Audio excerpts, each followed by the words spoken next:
La misión es como un casa de almas en el continente digital. No estamos en redes para postear avisos parroquiales solamente, aunque lo podamos hacer, sino para pescar. El Papa Francisco nos hablaba de una iglesia en salida. Lo digital nos permite salir de la comodidad del despacho parroquial para entrar en las periferias existenciales de quienes nunca pisarían el templo, pero quizás ante un video, ante una frase en un flyer, abran la puerta de su corazón y de allí pueda incorporarse luego una presencia física en la parroquia. Recuerda, en primera conferencia le hablaba de los bancos vacíos, ¿no? El aislamiento. Si nosotros no nos colocamos en este continente digital en trabajo, nos vamos a quedar vacíos porque todo el mundo está en el continente digital y ahí tenemos que pescar para que vengan a lo físico. Segundo momento, el evangelio en la nueva ágora digital, de la conexión a la comunión. En el camino que venimos trazando sobre nuestra presencia en los medios, es necesario detenernos en la configuración de las plataformas digitales como una nueva ágora. Aquella plaza pública de la antigua Grecia, donde se compartían ideas y se forjaba la vida ciudadana. Hoy se ha trasladado al entorno digital. En este espacio no solo circulan informaciones, opiniones, sino que también se dan nuevas relaciones y forma de comunidad. Se habla de comunidades digitales, por eso el término parroquia digital, que esto es un desafío para nuestra creatividad pastoral. El gran reto para nosotros es lograr que el simple intercambio de datos se convierta en una verdadera comunicación. De los contactos fríos, ¿no? Estos contactos fríos que se puedan dar a través de la red, se deben transformar en amistad y en una conexión que ayude a una auténtica comunión.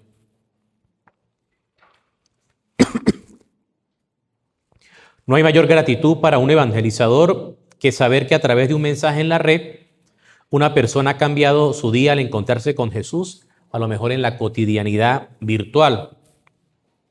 Nosotros en la diócesis tenemos una campaña que se llama El Evangelio al Día.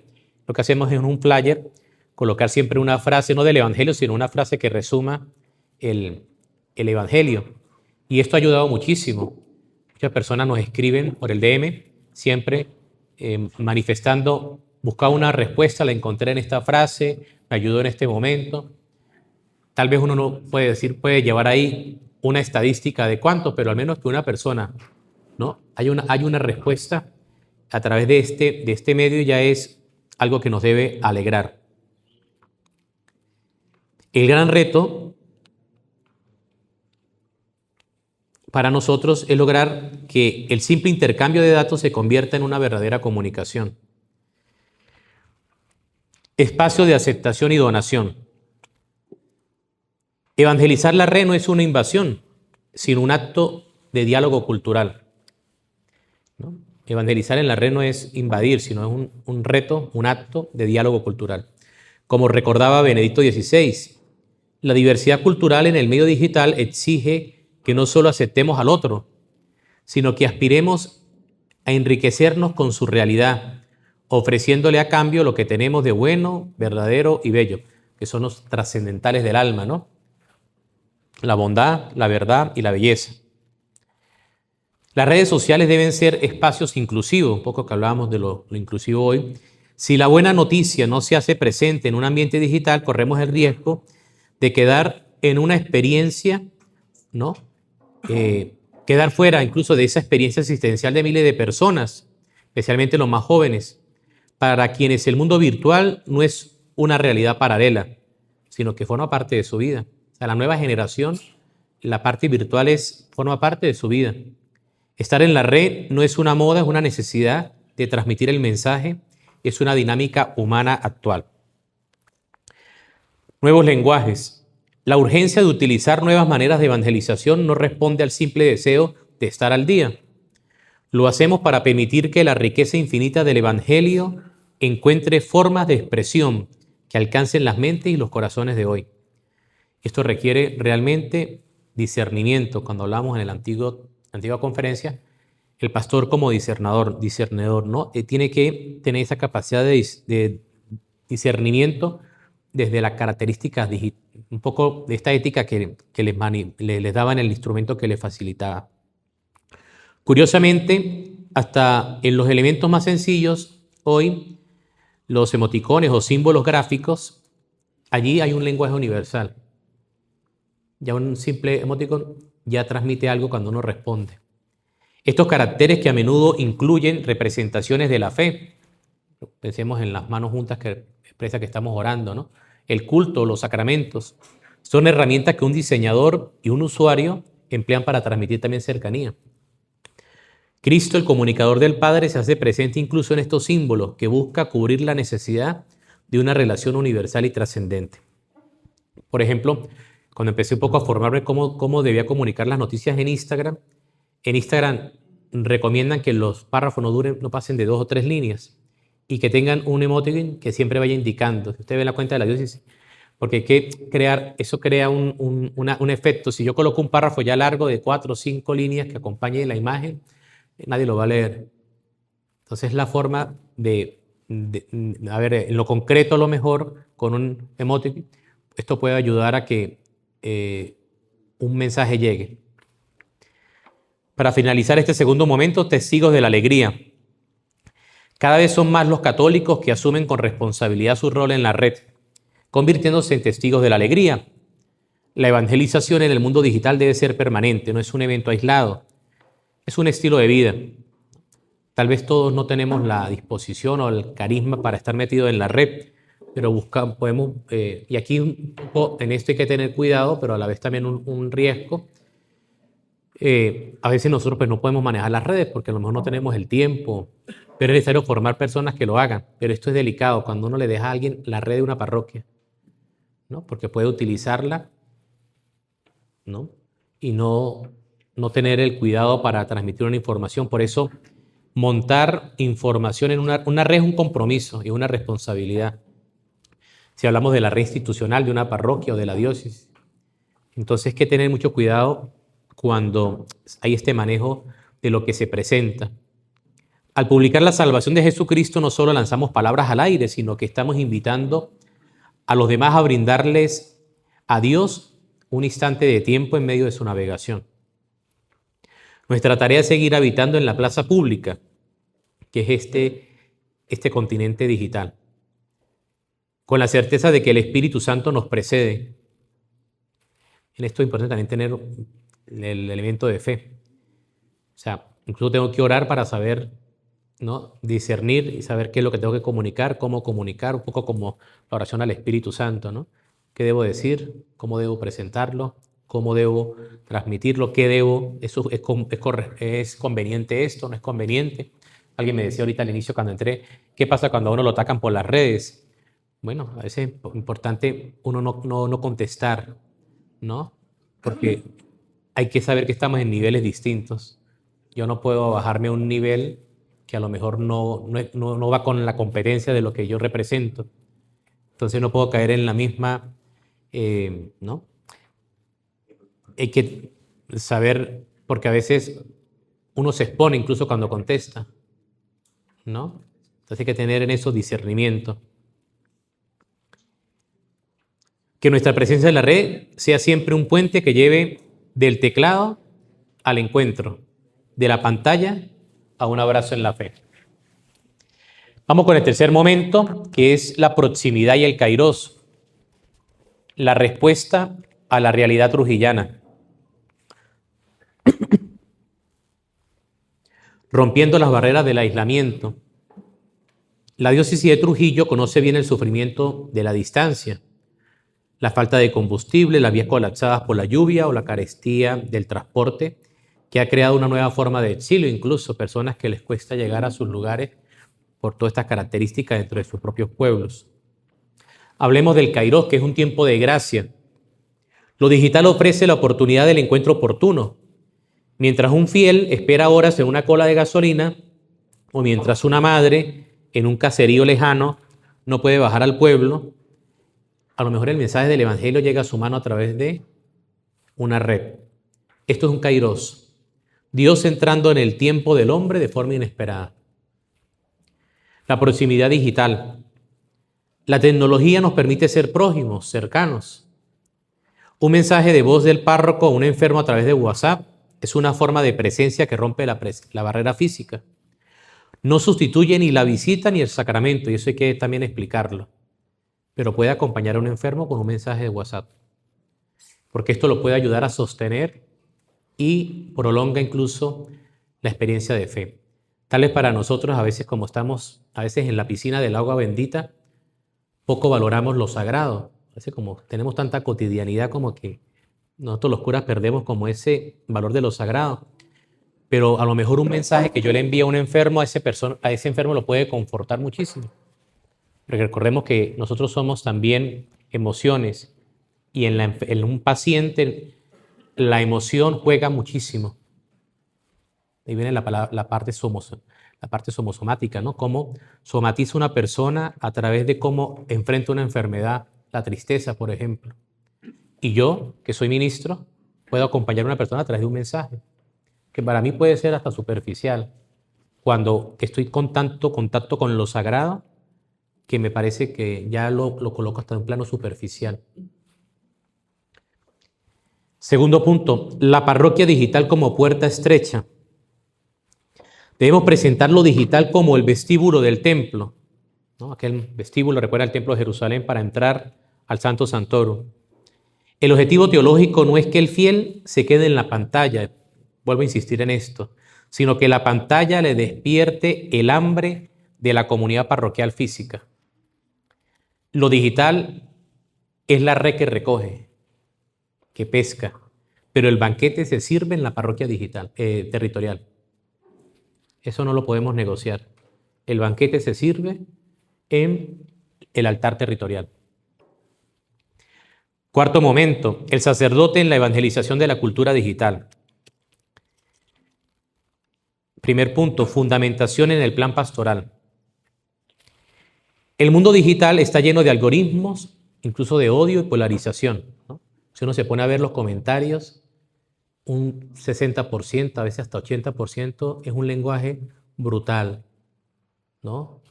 Es bastante polarizado y bastante lleno de odio, ¿no? A mí me llama la atención cuando uno lee los comentarios y uno más o menos conoce gente que es de la iglesia. A veces hay cuentas donde, bueno, la gente que no es de iglesia, por supuesto que aprovecha y no dice mil barbaridades.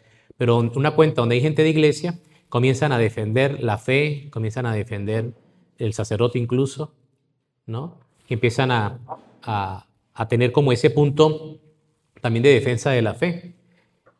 Porque, bueno, les duele, ¿no? Cuando usted forma a un laico que ame a la iglesia, le duele que ataquen a la mamá, ¿no? Entonces, esto es importante también formarlo en la gente, cómo responder en algún momento desde la verdad. Como presbiterio de la diócesis de Trujillo, están llamados a santificar la red. Santificar la red. Que las plataformas no sean muros de vanidad, bien, sino espejos de la verdad. ¿Sí? La red, las plataformas no pueden ser muros de vanidad para mostrarme yo, que es la tentación que tenemos en este caso los fieles o los sacerdotes, sino yo voy a mostrar una verdad, y la verdad se llama Jesucristo. El rostro detrás de la pantalla. Al final del día, lo que el hombre busca desesperadamente detrás de la luz de su teléfono no es una aplicación más, no es un like, no es una validación de la que hablábamos en el anterior punto psicológico, ¿no? Esa autorreferencia que busco porque a lo mejor mi autoestima está vacío y necesito ser reconocido digitalmente, sino que se convierte en un punto importante que es precisamente el buscar el rostro de aquel que le da sentido a mi existencia. Incluso yo o la otra persona que está buscando allí, que busque a Jesús, que busque y encuentre a Jesucristo, ¿no? A veces en este área de la comunicación, hablo de los medios tradicionales o los medios de las actuales, tenemos la tentación de presentar muchas cosas, actividades pastorales, instituciones, sea parroquias, sea Cáritas, sea colegios, universidades, y no está mal que no lo presentemos porque forma parte de, ¿no? Pero tenemos que tener como principio que lo primero que se comunica es el querigma, Jesucristo. porque si no, pues carecemos del sentido propio de la evangelización. Entonces, podemos presentar muchas actividades, pero y uno puede evaluar, ¿no? En mi trabajo pastoral, ¿qué estoy yo presentando? ¿A Jesucristo? ¿O realmente lo que me dedico más a presentar las obras que hago en la parroquia o en el departamento que esté o en la institución que trabajo o las clases que doy o qué estoy presentando? Incluso aquí ya que hay profesores de seminario, un poco hablo también de esta parte. En nuestras clases, ¿qué le estamos presentando a los muchachos? ¿Realmente que hablen de Jesucristo o solamente de una doctrina o de cosas, ¿no? Lo digo porque también yo soy profesor y algo que también cuido de mantener, ¿no? Porque al final los muchachos afuera van a tener un poquito necesitan tener ciencia en la cabeza, pero necesitan ser pastores, ¿no? Si no, la ciencia infla mucho. Y la ciencia infla mucho y la ciencia no nos hace pastores, sino nos hace un profesional más de lo sagrado. Entonces, la ciencia es un instrumento, no es el fin en sí mismo. Hermanos, el algoritmo puede cementar a las personas, pero el Espíritu Santo los une. O sea, el algoritmo puede dividir, pero cuando eso está movido por la gracia del Espíritu de Dios, seguramente que va a unir.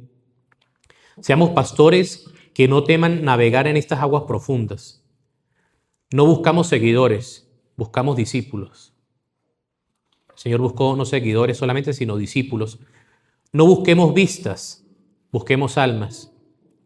Que en cada mensaje enviado desde Trujillo, el mundo, para encontrar una razón para volver a Dios, que el mundo pueda encontrar allí una razón.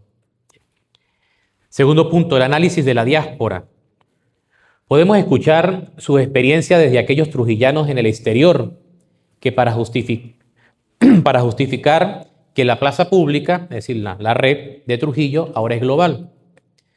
La parroquia digital es el único lugar donde el trujillano de Boconó o el de Buenos Aires puede arrodillarse junto al Señor, ¿no?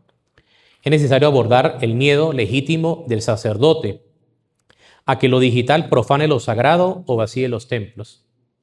Es un temor que tenemos, ¿no? Y me imagino que en los grupos donde han ido conversando aparece esto, ¿no? El temor, pero vamos a perder lo sagrado, vamos a perder el espacio de la gracia, de lo digital no puede ir sobre.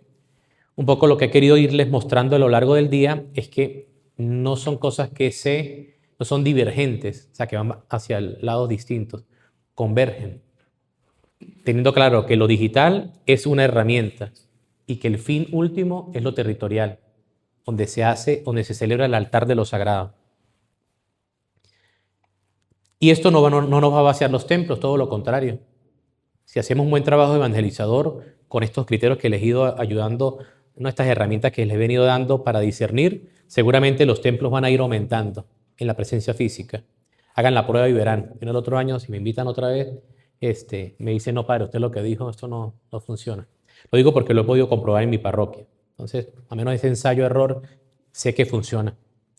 La clave aquí es la claridad doctrinal para dar seguridad a la nueva evangelización. Para ello ahora quiero que reflexionemos sobre algo que nos presenta el sínodo de la sinodalidad. Aquí voy a entrar, sé que ustedes acaban de, hace un tiempo, celebraron un sínodo.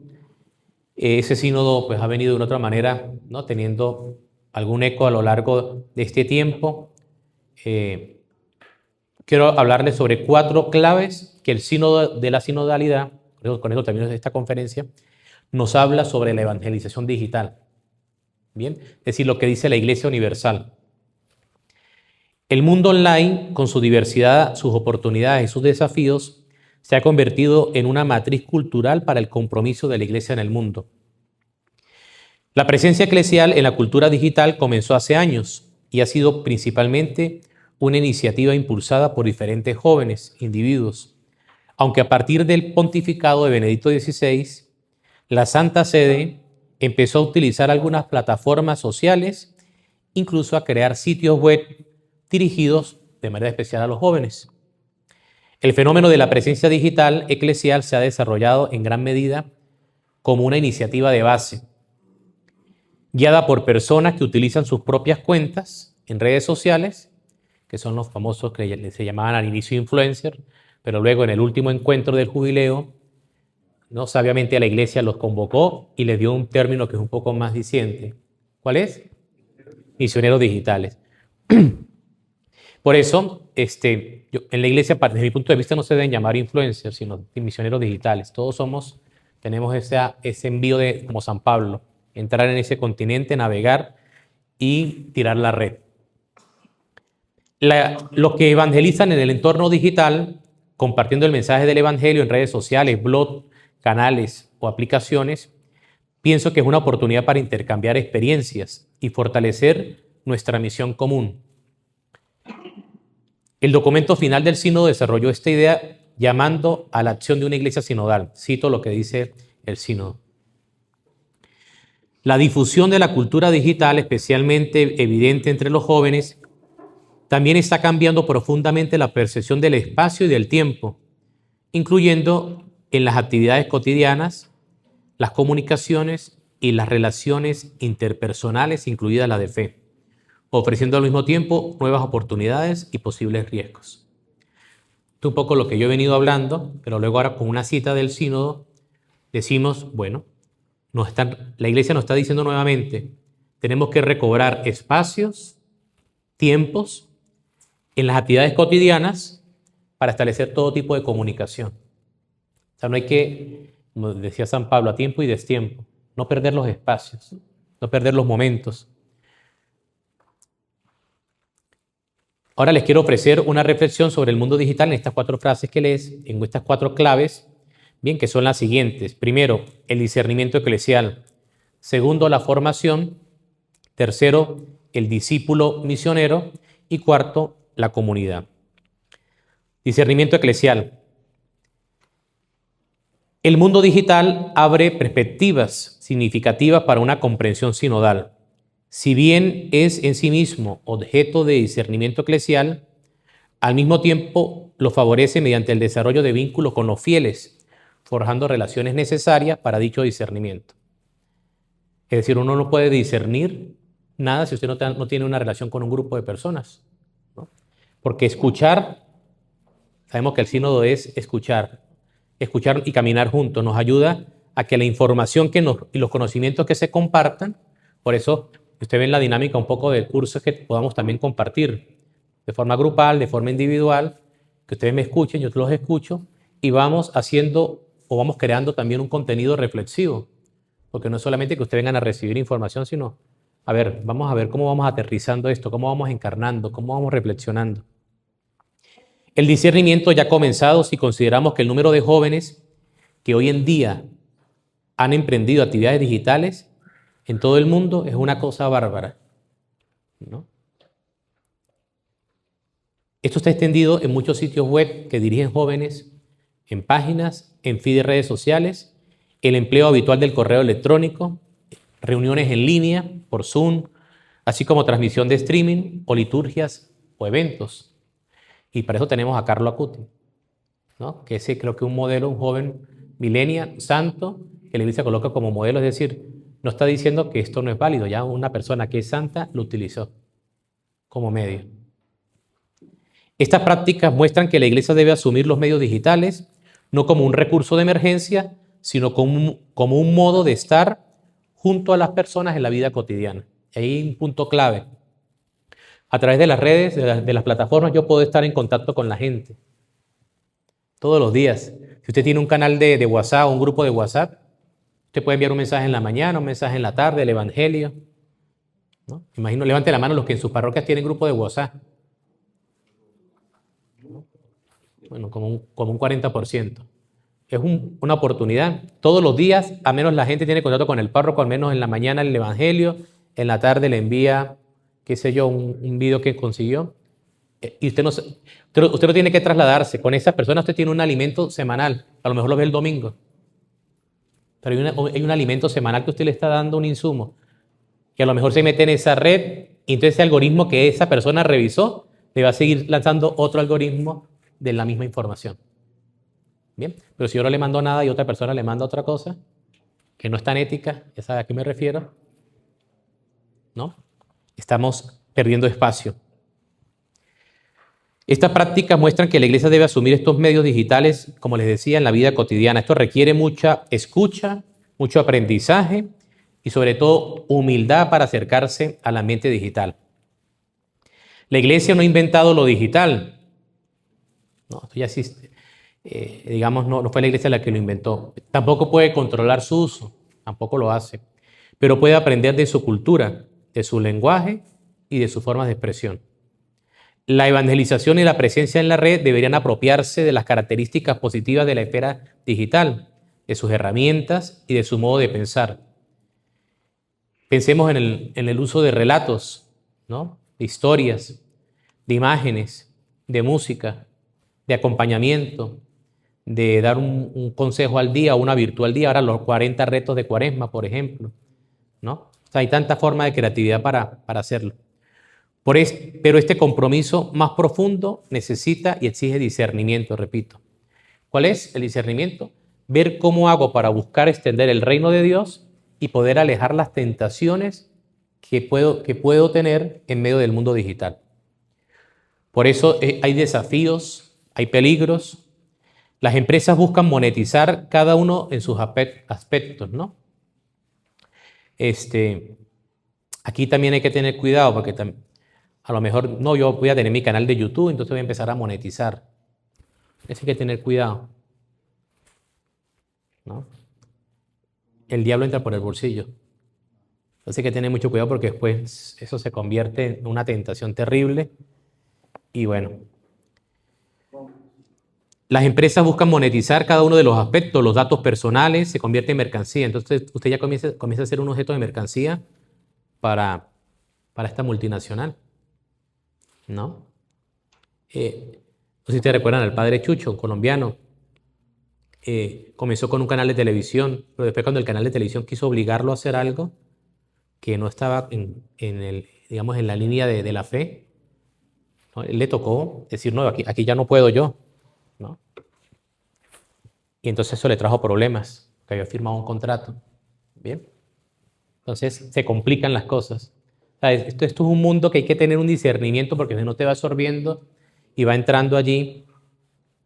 Hay que tener mucho cuidado.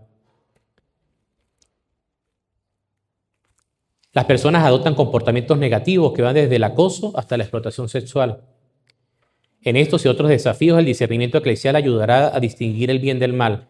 En el mundo digital vemos reaparecer aquella famosa parábola del Señor, de la cizaña y el trigo. El Internet es el árbol del bien y del mal. Ese es el nuevo Génesis para nosotros.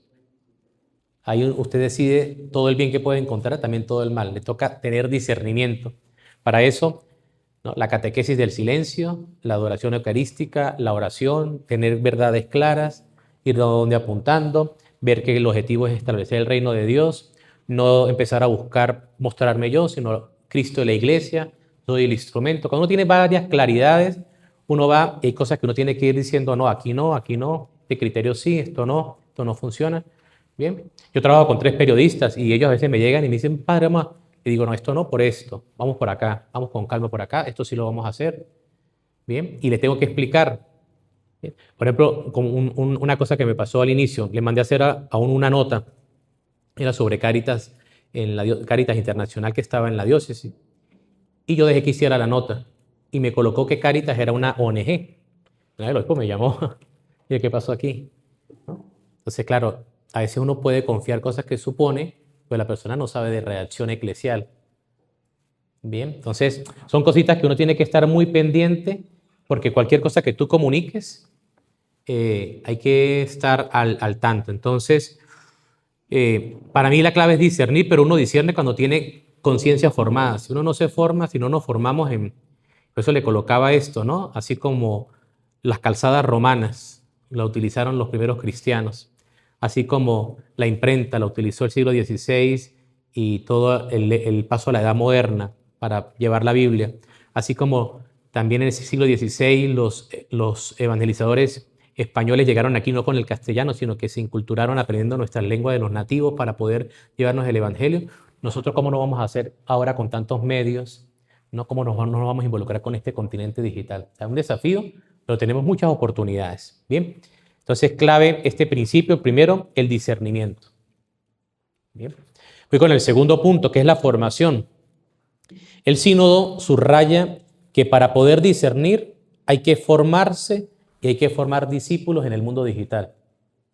Aquí el coordinador del Sexto Centro le toca crear, ¿no?, momentos de formación. Porque, ¿no?, tal vez aquí es el abreboca, ¿no?, este curso de actualización, pero hay que seguir creando espacios para formar no solamente los sacerdotes, sino los laicos de nuestras parroquias. Bien, porque a veces nosotros no podemos estar manejando todo. Entonces hay laicos que nos pueden ayudar.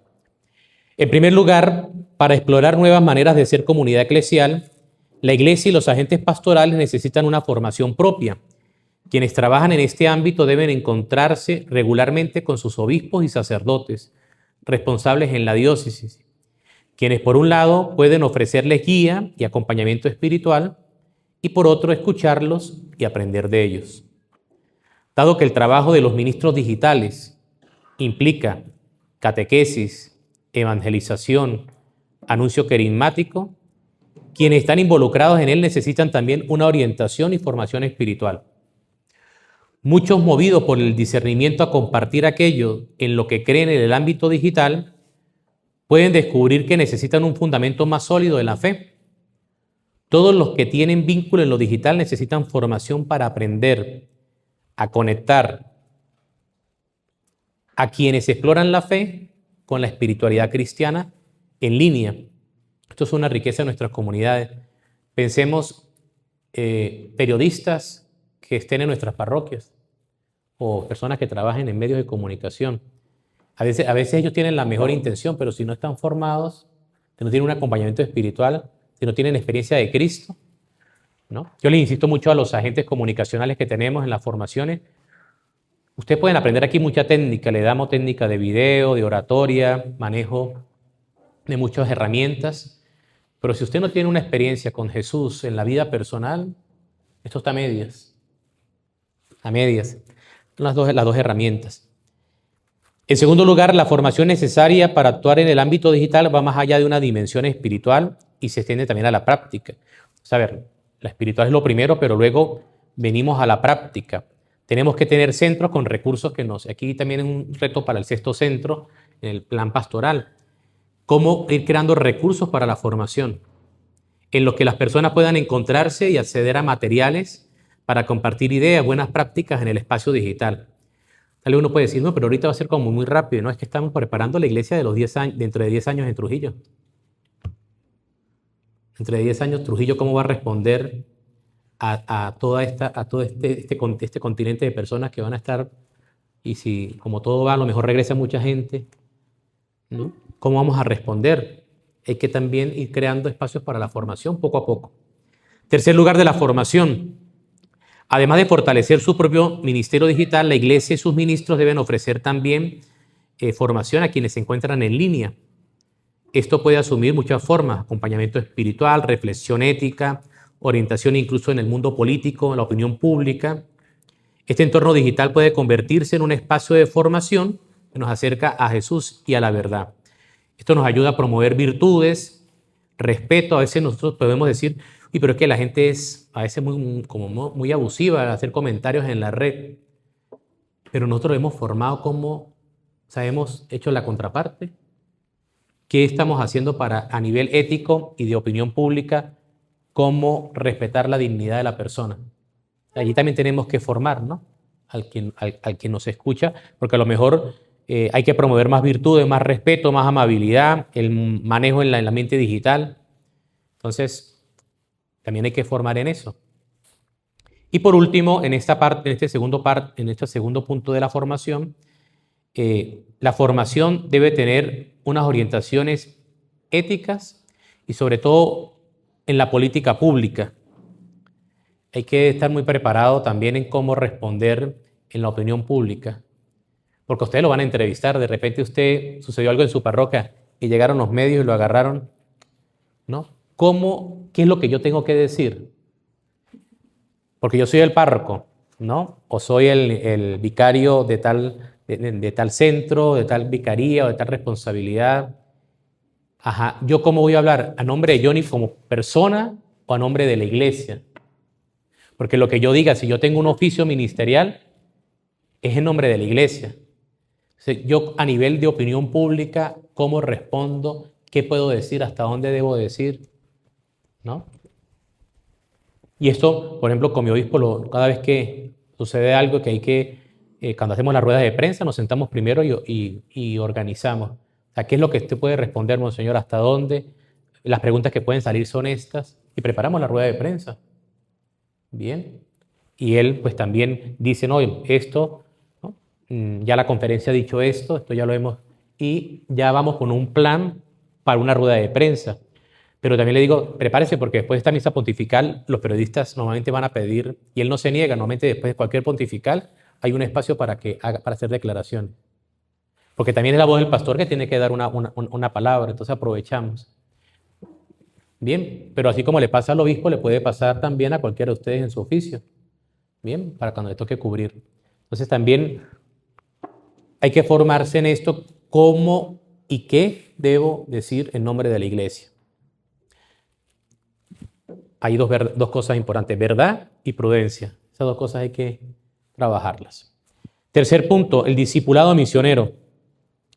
El sínodo invita a la iglesia a convertirse en una comunidad de discípulos misioneros entre los lugares de formación y de acción en los que están llamados a comprometerse, que se encuentra también en el ámbito digital. Hay muchos que se definen como misioneros digitales, que educan en el discipulado y acompañan en el testimonio. Hay muchos laicos que yo sigo en algunas cuentas que son misioneros digitales y realmente enseñan muy bien, muy bien formados. Hay una chica colombiana que trabaja muy bien lo que se llama la teología del cuerpo de San Juan Pablo II, ¿no? Muy bien formada. Yo creo que a veces hasta mejor que nosotros los curas. El manejo que tiene de la teología del cuerpo, de los 265 homilías que escribió Juan Pablo II sobre dos tomos, ¿no? Y la chama se estudió todo eso y tiene un material interesante, ¿no? Nosotros la trajimos a San Cristóbal a dar unas formaciones, a la pastora juvenil. Interesante. O sea, hay jóvenes muy preparados que están también formando discípulos misioneros, ¿no?